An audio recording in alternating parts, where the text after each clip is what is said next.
You remember the exact moment you crossed six figures. Not vaguely. Exactly.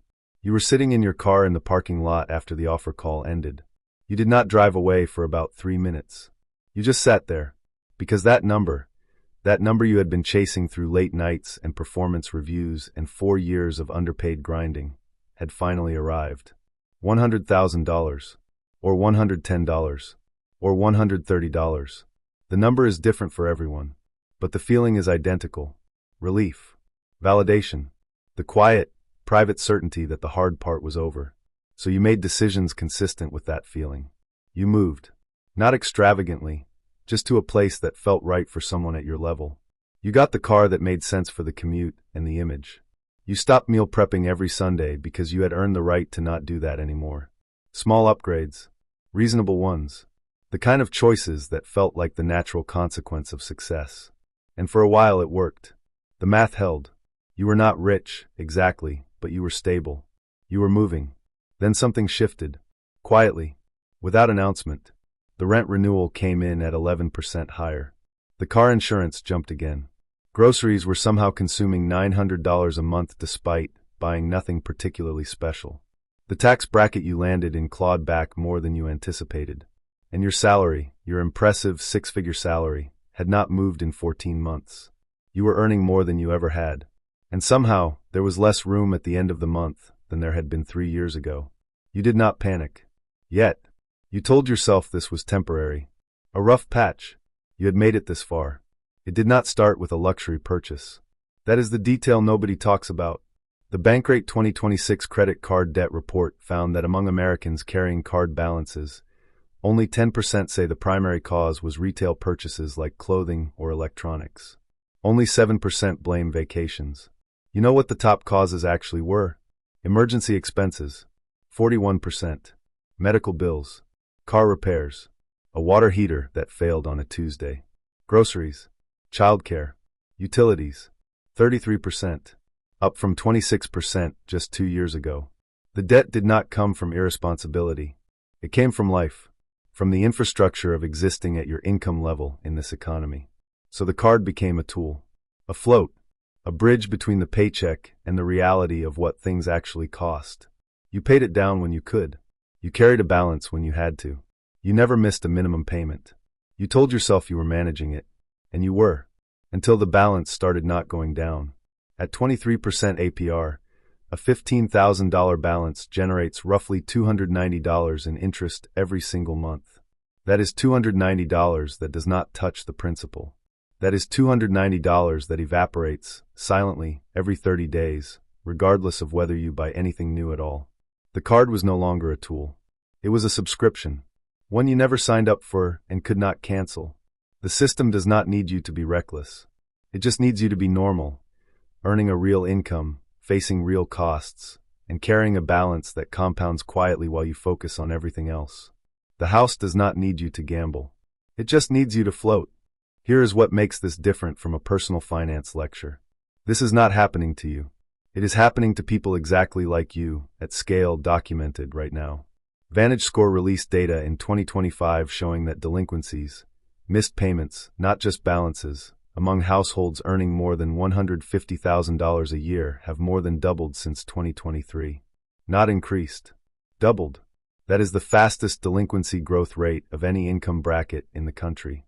A Harris Poll survey called the Income Paradox Report found that nearly 1/3 of six-figure earners described themselves as financially distressed. 2/3, 2 out of 3 people earning over $100,000, say they do not consider themselves wealthy.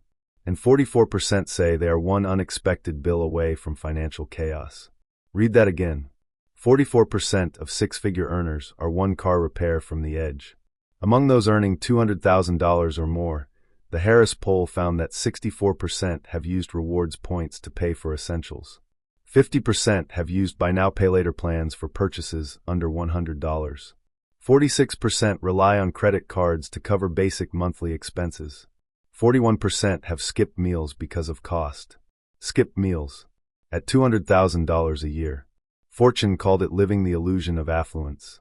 High earners are privately juggling credit cards and survival strategies while projecting the image of financial stability to everyone around them. The image is the trap. Because maintaining the image costs money. And the gap between the image and the reality is financed at 23%. This is what the house built. Not a system where you fail by spending recklessly. A system where you fail by showing up, doing the right things, and still losing ground. Let's name the mechanism. The moment your salary crossed 6 figures, your credit limit went up. Not because you asked for it. Because lenders automatically increase limits for high-income borrowers. They are statistically low default risks. More limit means more capacity to carry more balance. More balance means more interest. More interest means more profit for the institution. This is not accidental generosity. High earners are the premium product.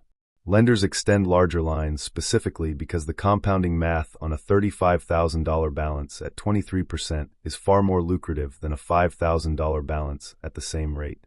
Meanwhile, your employer is running a parallel calculation. In a weakening job market, and the white-collar job market has softened considerably heading into 2026, they know your negotiating leverage has shrunk. The offer you might have gotten in 2022 is not available today. So the salary freeze does not feel like a policy. It feels like the market. It feels like the economy.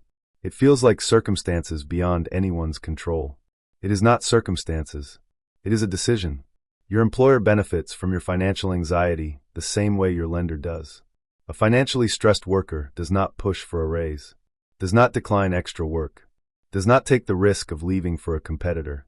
The scarcity tunnel, that documented neurological state where financial pressure consumes cognitive bandwidth, makes you predictable, compliant, cheaper to retain than to replace. Your 6-figure salary was not the finish line. It was the entry fee into a more sophisticated extraction system. There is no motivational reframe here. No mindset shift. No vision board. Here is what actually interrupts the cycle at each stage. First, audit your fixed costs, not your variable ones. Most financial advice tells you to cut lattes. The research says that is irrelevant. The damage is done by fixed monthly commitments, rent, car payment, subscriptions, insurance tiers, that expand automatically with income and cannot be cut without a major structural decision. Do an annual fixed cost audit. Every recurring charge. Every automatic renewal. The goal is to find the commitments you no longer consciously chose. Cancel too. It will matter more than any variable spending cut you make. Second, stop treating the minimum as the payment. The minimum payment is not a payment. It is a fee for delaying the payment. At 23% APR, if you carry $15,000 and pay only minimums, you will spend over 7 years paying it off and pay more than $10,000 in interest alone. Identify your single highest rate balance. Add $200 a month above the minimum. Only on that one card. Nothing else changes. That single intervention cuts years off the timeline and saves thousands in extraction fees. Third, make your compensation negotiation calendar-driven, not emotion-driven. The worst time to ask for a raise is when you need one. The financial pressure is visible in your effect, your risk tolerance, your willingness to accept less.